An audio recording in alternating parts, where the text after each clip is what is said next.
इसको सीमेंट कहते हैं। सीमेंट की मैक्सिमम लाइफ कितनी है? कितनी?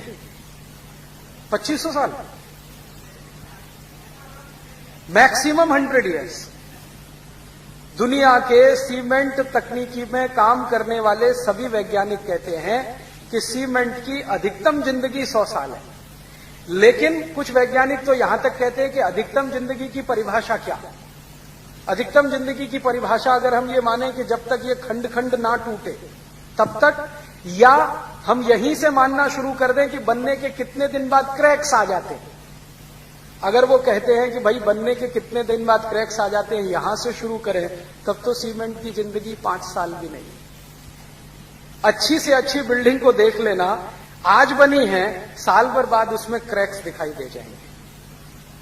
तो कई वैज्ञानिक तो कहते हैं कि अगर क्रैक्स को हम आधार बनाएं तब तो ये 5 साल की जिंदगी भी नहीं है सीमेंट की, लेकिन पूरी बिल्डिंग खंड खंड टूट जाए तो 100 साल है। तो हम मान लें कि 5 साल से लेकर 100 साल है।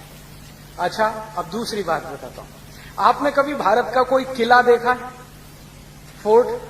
राजस्थान में तो आप हैं, यहां 2-3 किले बड़े मशहूर हैं। आमेर का एक किला है जयपुर में, जोधपुर का एक किला है, जैसलमेर का है, चित्तौड़गढ़ का है।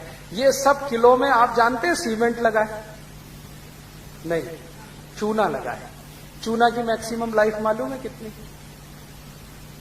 अगर वो 5 साल और 100 साल की कहानी कहें सीमेंट के बारे में कि क्रैक्स पड़ना शुरू हो, वहां से जोड़ें तो 5 साल और खंड खंड टूटे तो 100 साल, अगर चूने को ऐसा कहना शुरू करें तो चूने की मिनिमम लाइफ 500 साल है और मैक्सिमम लाइफ 2 से 2500 साल। भारत के जितने भी किले हैं ना, आमेर में देखो या चित्तौड़गढ़ में, या दक्षिण में चले जाओ या पश्चिम भारत में, बहुत सारे किले 250-300 साल से लेकर 1000-1200 साल पुराने, और इनमें दीवारों में क्रैक्स नहीं है। पत्थर उखड़कर गिर जाएगा, क्रैक नहीं आएगा कभी। मतलब क्या है? मतलब यह है कि चूने की टेक्नोलॉजी सीमेंट से कुछ ऊंची तो है। और आप जानते हैं सीमेंट और चूने का रॉ मटेरियल एक ही है,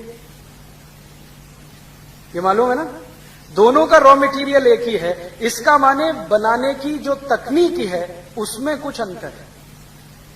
सीमेंट उसी रॉ मटेरियल से बनता है जिससे चूना बनता है। बस अंतर इतना है कि सीमेंट यूरोप में बना है, चूना भारत में बना है। चूना 500 साल तो कम से कम जिंदा रहता है, 2500 साल तो अधिकतम जिंदा रहता है। सीमेंट तो 100 साल से भी कम समय तक ही जिंदा रहता है। तो कौन सी टेक्नोलॉजी ऊंची है, चूने की कि सीमेंट की? अब आप ये कहेंगे कि अगर ये चूने की टेक्नोलॉजी बहुत ऊंची है तो हम घर क्यों नहीं बनाते इससे? ये प्रश्न आएगा कि नहीं मन में? हाँ, तो इस प्रश्न का उत्तर ये है कि हम चूने से ही घर बनाया करते थे आज से 150 साल पहले तक। जितने घर आप देखो ना भारत में पुराने 150 साल 200 साल, वो चूने से ही बने हैं। हम 150 साल पहले तक सभी भारतवासी चूने से ही घर बनाते थे, और जो भारतवासी थोड़े गरीब होते थे वो मिट्टी से घर बनाते थे।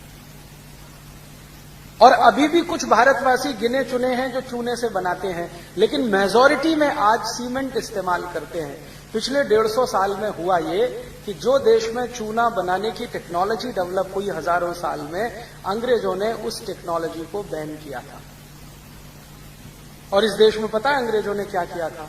1850 के आसपास एक कानून बना दिया था कि चूने का काम करना गैर कानूनी है और सीमेंट से घर बनाना कानूनी है।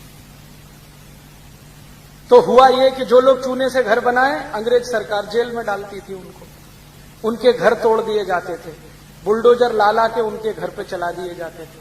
जो सीमेंट से बनाए उनका एप्रिसिएशन होता था। कारण क्या था? अंग्रेजों को अपनी कंपनियों का सीमेंट बिकवाना था इस देश में, और चूने की इंडस्ट्री को खत्म करना था। आप जानते हैं कि चूना और सीमेंट का रॉ मटेरियल एक ही है। तो अंग्रेजों ने क्या किया कि यहां से जो चूने का रॉ मटेरियल है वो सब शिप्स में भर भर के इंग्लैंड भेजना शुरू किया। वहां से वो सीमेंट बन के भारत में आना शुरू हुआ। हमको चूना मिलता नहीं था घर में बनाने के लिए, सीमेंट आसानी से उन्होंने उपलब्ध करा दिया। तो भारत में पहले चूना बनाने के छोटे छोटे केंद्र होते थे, छोटे छोटे, लगभग हर गांव में एक, कभी कभी 2 गांव के बीच में एक। चूने बनाने के केंद्र आपने कभी देखे हो तो उसमें कोई बड़ी भारी मशीन नहीं लगती है, एक छोटा सा खड्डा खोदा जाता है सर्कुलर, कुछ करीब करीब 5-6 फीट गहरा होता है, और एक मोटा सा पत्थर का पहिया बनाया जाता है। उस पहिए के नीचे चूने का जो रॉ मटेरियल है, स्टोन, जिस स्टोन से चूना बनता है, जिसको लाइम स्टोन कहते हैं, वो छोटे छोटे टुकड़ों में तोड़कर उस सर्कुलर शेप की जो खाई है ना, ट्रेंच, उसमें डाल देते हैं। उसके ऊपर वो पत्थर घुमाया जाता है और इसके ऊपर बीच बीच में दूध डाला जाता है। दूध, आप सोचो, हमारे हिंदुस्तान में दूध डाल के चूना तैयार होता है। माने दूध हम सिर्फ पीते नहीं थे, दूध से चूना भी बनाते। इसका मतलब यह है कि दूध बहुत होता होगा। क्या मतलब हुआ? चूने में दूध डाल रहे हैं पानी की जगह, इसका मतलब यह है कि दूध बहुत होता होगा। तो हमने सुना है कि इस देश में दूध दही की नदियां बहती थी, तो नदियों में पानी की जगह दूध नहीं बहता था, दूध का उत्पादन बहुत होता था। और वो दूध इतना होता होगा कि पीते पीते बच गया, तो हम उससे नहाते भी थे। आपने सुना है इस देश में कहते हैं दूधो नहाओ, कभी ये सुना है लक्स नहाओ पूतो फल, या किसी से सुना पियर्स नहाओ पूतो फलो, या Johnson and Johnson baby soap नहाओ पूतो फलो? हर बार हम यही कहते हैं दूधो नहाओ पूतो फलो। तो लोग नहाते होंगे दूध से, नहीं तो ये आई कैसे कहावत?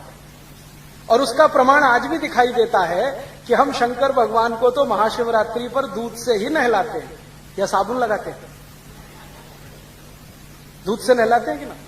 तो शंकर जी भी दूध से नहाते हैं, भक्त भी नहाते होंगे। तो दूध बहुत था, उपयोग करने के बाद बचता होगा, तो चूना बनाने में इस्तेमाल होता था।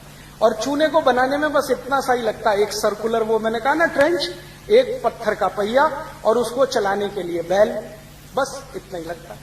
और रॉ मटेरियल लाइमस्टोन थोड़ा थोड़ा तोड़ तोड़ के डाल दिया, दूध डालते डालते पीसते गए, दूध डालते गए, पीसते गए, दूध डालते गए, 25-30 दिन में वो तैयार होता है। फिर उसको जब कंस्ट्रक्शन में इस्तेमाल करो तो उसमें जो बॉन्डिंग फोर्स है वो इतना ताकतवर है कि 2500 साल तक उसे कोई हिला नहीं सकता। ये है भारत की टेक्नोलॉजी। और इस टेक्नोलॉजी को अंग्रेजों ने किया क्या? कानून बनाकर पाबंदी लगा दिया। तो 150 साल में ये चूने के जितने भी केंद्र थे सब धीरे धीरे बंद हो गए, और उनके स्थान पर अंग्रेजों ने सीमेंट के कारखाने कुछ शुरू कर दिए, जो चालू हो गए, जो आज भी इस देश में सीमेंट बना रहे हैं और लोगों को दे रहे हैं। अब सीमेंट बनाने की जो टेक्नोलॉजी है वो इतनी कॉम्प्लिकेटेड है कि कोई भी गांव में सीमेंट नहीं बन सकता, क्योंकि उस टेक्नोलॉजी के लिए सबसे पहले चाहिए एनर्जी, क्योंकि एनर्जी कंजम्पशन हाईएस्ट है सीमेंट में। बिजली चाहिए, बिजली तो थी नहीं, तो चूना बनाने में तो बिजली की जरूरत नहीं। तो हिंदुस्तानियों ने दिमाग लगा के ऐसी टेक्नोलॉजी विकसित की जो बिना बिजली के चल जाए, और ये यूरोप के मूर्ख लोगों ने एक ऐसी टेक्नोलॉजी लाई जो बिना बिजली के हिलती भी नहीं, चलना का तो दूर की बात है। तो भारत में हर गांव में चूने के केंद्र बन सके क्योंकि बिजली की जरूरत नहीं, और यूरोप में हर गांव में बिजली नहीं तो सीमेंट नहीं। यहां भी हर गांव में बिजली नहीं तो सीमेंट नहीं, तो सीमेंट वहीं बन सकता है जहां बिजली हो, और बिजली हो तो थोड़ी बहुत नहीं हो, ज्यादा हो। 240 वोल्ट की बिजली से सीमेंट नहीं बनता। बिजली बनाने के लिए कम से कम 11,000 वोल्ट लगता है। सीमेंट बनाने के लिए कम से कम 11,000 वोल्ट की बिजली लगती है। तो 11,000 वोल्ट की बिजली बनाने के लिए बड़ा पावर स्टेशन लगता है, और बड़ा पावर स्टेशन बनाने के लिए या तो कोयला लगता है या तो पानी लगता है, और कोयला और पानी जिन गांवों में मिले वहीं बन सकती है, बाकी किसी गांव में तो संभव नहीं है।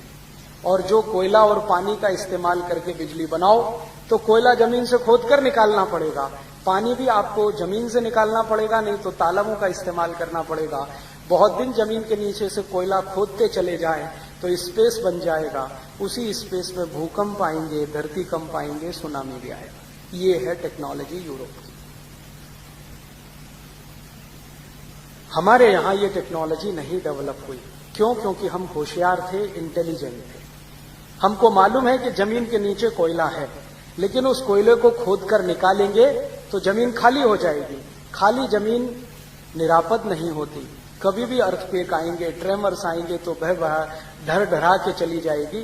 तो यूरोप के नागरिकों ने या उनके वैज्ञानिकों ने बिना सोचे समझे कोयला खोद खोद के तो निकाल के फेंक दिया। अब उन खदानों को भरने के लिए कुछ नहीं है, तो उन्हीं स्थानों पर सबसे ज्यादा भूकंप आ रहा है और अब हजारों लोग मर रहे हैं। तो देखो कैसी सुंदर टेक्नोलॉजी है। सीमेंट चाहिए तो बिजली चाहिए, बिजली चाहिए तो कोयला निकालना है, कोयले के साथ पानी भी चाहिए, पानी हमको पीने के लिए और खेती के लिए चाहिए। वो कहते नहीं, पहले बिजली के लिए चाहिए। तो पानी इकट्ठा करना है तो डैम चाहिए, डैम बड़े बड़े बनाने हैं तो पैसा चाहिए, और वो डैम क्रैक्स हो जाए तो बाढ़ ही बाढ़। फंस गए ना। इससे अच्छी तो अपनी टेक्नोलॉजी थी कि हमको क्या चाहिए, सोप स्टोन चाहिए, हर गांव में उपलब्ध है। दूध चाहिए, दूध कहीं खोद कर निकालना नहीं पड़ता, निकालना पड़ता है।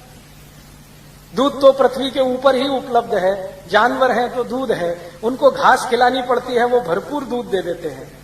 और घास को हम वेस्ट मटेरियल कहते हैं। इस देश में अद्भुत मशीनें हैं जो वेस्ट खाकर दूध दे देती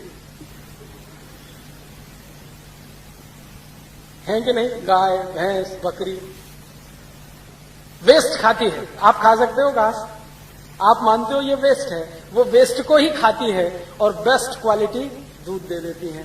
वो दूध आप पीते हो, विटामिन ए मिलता है, विटामिन सी मिलता है, ताकत आती है। वो दूध अगर पत्थर में डाल दो तो और ताकत बढ़ा देता है पत्थर की, और वो पत्थर से पत्थर को चिपका दो बीच में रख के तो 500-500 साल टूटता नहीं। ये है टेक्नोलॉजी। अब जरा सोचो और विचार करो, कौन सी टेक्नोलॉजी बेहतर है? दूध और पत्थर का इस्तेमाल करके चूना बनाने वाली। क्योंकि इस टेक्नोलॉजी में सबसे महत्वपूर्ण बात पता है क्या है? कि आप प्रकृति का, नेचर का कोई भी नुकसान नहीं करते।